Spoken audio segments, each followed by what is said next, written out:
lancez-vous. L'entrepreneuriat reste le meilleur moyen qui existe sur cette terre pour devenir prospère. Ça, il faut être clair là-dessus. Voilà pourquoi les salariés ne sont pas prospères, peu importe le montant colossal de leur salaire. Et ça les énerve quand je dis ça, mais c'est vrai.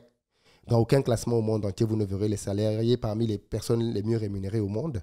Donc, ça peut vous énerver si vous voulez, mais ça reste les entrepreneurs qui gagnent le plus. OK?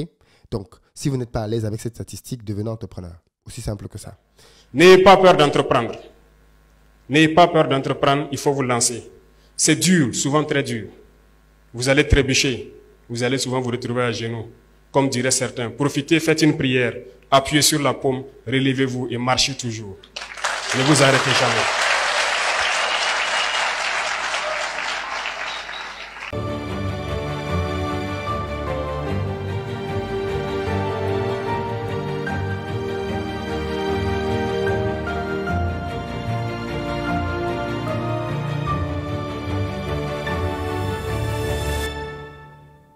Écoutons leurs propos. Ensuite, nous allons discuter de quelques points. Ceux qui souhaitent entreprendre doivent rester jusqu'à la fin parce que la vidéo est d'une grande utilité. Parce que l'erreur que beaucoup de gens font, c'est de penser que quand on veut se lancer dans l'entrepreneuriat, on va réussir parce qu'on a l'argent. L'argent, ce n'est pas ce qui fait réussir dans l'entrepreneuriat. Je pense que beaucoup d'entre vous qui ont déjà essayé des projets, vous avez perdu votre argent parce que vous vous êtes bien rendu compte que, en fait, ce n'est pas qu'une question d'argent. Pour réussir dans l'entrepreneuriat, il faut comprendre comment vendre. Il faut comprendre comment fonctionnent les chiffres, avoir un minimum de compréhension des finances d'entreprise. Il faut comprendre comment communiquer. Il faut comprendre un certain nombre de choses élémentaires. Et puis, si vous êtes dans un business où vous avez des ressources, il faut comprendre comment gérer les ressources, comment se prémunir de vols et ainsi de suite. Le problème, la difficulté, c'est que quand vous êtes salarié et que vous travaillez dans une entreprise, eh bien, qu'on ne vous trompe pas, vous n'avez pas ce qu'il faut pour être un entrepreneur. Vous pouvez être le meilleur des salariés, le meilleur des cadres, des managers même, ça ne suffit pas pour faire de vous un entrepreneur. Il faut entrer dans l'arène, dans l'octogone, pour pouvoir être confronté au challenge réel qu'il y a dans l'entrepreneuriat pour commencer à comprendre ce que c'est qu'un entrepreneur. Et être un entrepreneur, ce n'est pas une question de j'ai de l'argent ou pas. Être un entrepreneur, c'est d'abord une façon d'être. C'est un certain comportement, c'est une certaine résilience face à certaines situations de la vie qui se présentent ou vont se présenter. C'est une capacité à pouvoir aller chercher certains types de résultats. Et c'est parce que vous savez faire ce genre de choses que vous commencez à être quelqu'un qui est entrepreneur. Et même ceux qui ont de l'emploi quelque part, ne vous en tenez pas seulement à votre emploi. Cherchez à investir, cherchez à développer quelque chose d'autre en parallèle. Parce que depuis, comme je vous disais, notre génération est dans un système assez complexe. On nous a peut-être appris qu'il faut juste avoir un emploi, un bureau, et on s'assoit et voilà, le salaire tombe à la fin du mois. Ça ne peut pas vous rendre heureux, ça ne peut pas. Votre salaire doit servir à développer quelque chose d'autre. Nous sommes militaires, moi je suis entrepreneur aussi depuis quelques années de cela, en tant que jeune. Parce que nous ne sommes autorisés qu'à faire que l'agriculture, l'élevage. Je pense que les dévanciers qui ont mis ça dans les textes, ils ont très bien compris. Et nous participons donc à cela.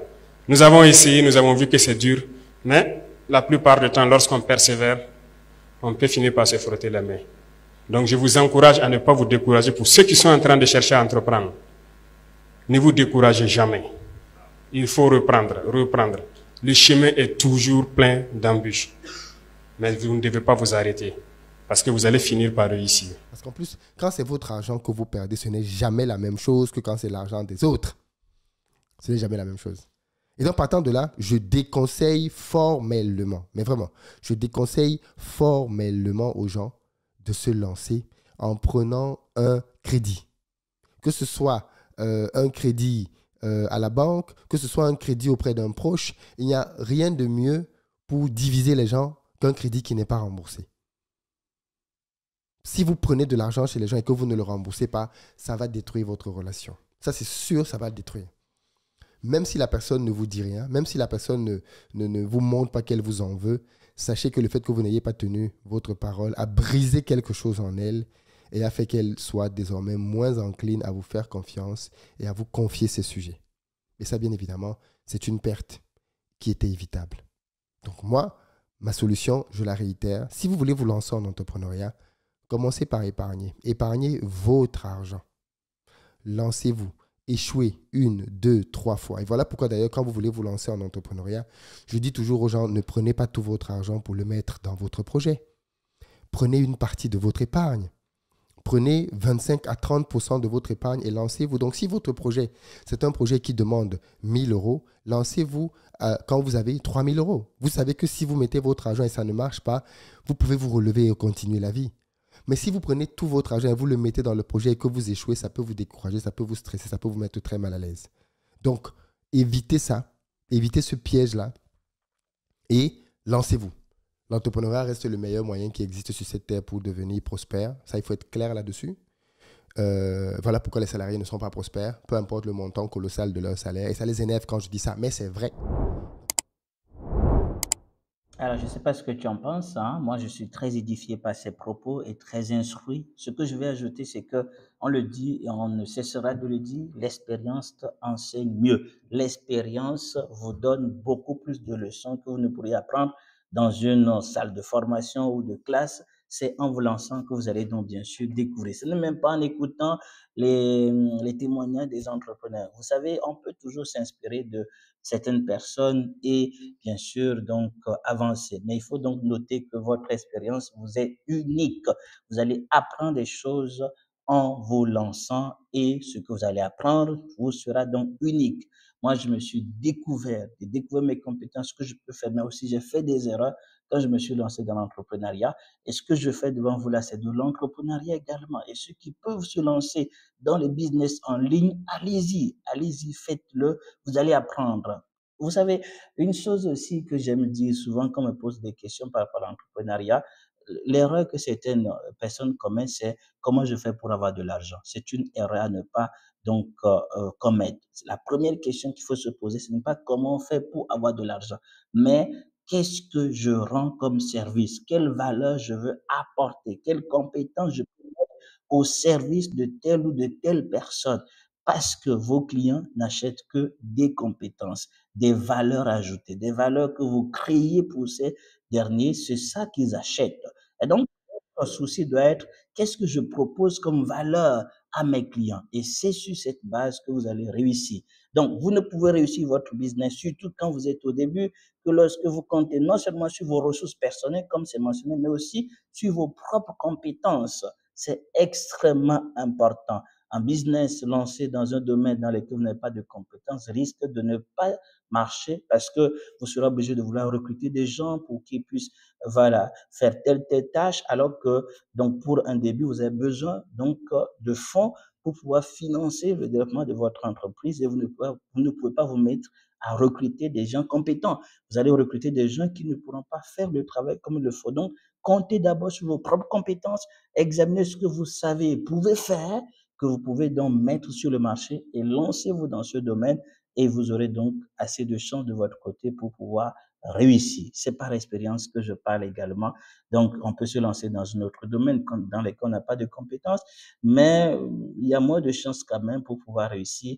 Voilà, dans ce cadre voilà, particulier, il faut toujours se baser sur ce qu'on a, que ce soit en termes de moyens, mais aussi en termes de savoir et savoir-faire. C'est pour ça que nous offrons des formations, des accompagnements pour tous ceux qui souhaitent voilà, entreprendre. Nous avons donc un programme de formation dédié voilà, pour ces personnes, que ce soit dans les outils de gestion, ou encore dans la communication digitale, la création de tout ce qui est site internet et autres. Nous offrons ces formations et si tout cela vous intéresse, vous verrez dans la barre de description donc mes contacts. N'hésitez pas à rentrer en contact avec moi pour plus de détails. Les amis, je voulais donc vous interpeller par rapport à ce sujet d'une grande utilité, l'entrepreneuriat, pour nous encourager à tous nous lever pour bien sûr nous engager dans l'entrepreneuriat. Dites-moi ce que vous en pensez et si ce sujet vous intéresse, vous souhaitez que nous revenions davantage sur de tels points, que je puisse partager aussi quelques ressources voilà, liées donc, comme il a évoqué, Philippe Simon a parlé des compétences en savoir vendre, donc tout ce qui est communication, mais aussi en finance. Je suis particulièrement spécialisé en finance et mon associé est très expert dans tout ce qui est communication digitale. C'est pour ça que nous mettons à votre disposition nos services dans ce sens. Les amis, portez-vous bien, mais lancez-vous surtout parce que c'est au travers de l'entrepreneuriat que vous allez donc avoir votre dignité et vous faire respecter. Donc, ce n'est pas dans les discours de panafricanisme que l'Afrique va vraiment se développer, c'est au travers de ceux qui créent de la valeur ajoutée. Voilà, les amis, à bientôt et plein succès à nous tous dans tout ce que nous pouvons entreprendre. Voilà, n'oubliez pas de faire ça, ça fait toujours bien. Ça fait plaisir vraiment si vous faites comme ça. Tu vas recommander nos vidéos à plusieurs personnes et aimer également, ça fait du bien aussi. Donc, plutôt commenter, j'allais dire, donc de vous lire en commentaire. À très bientôt.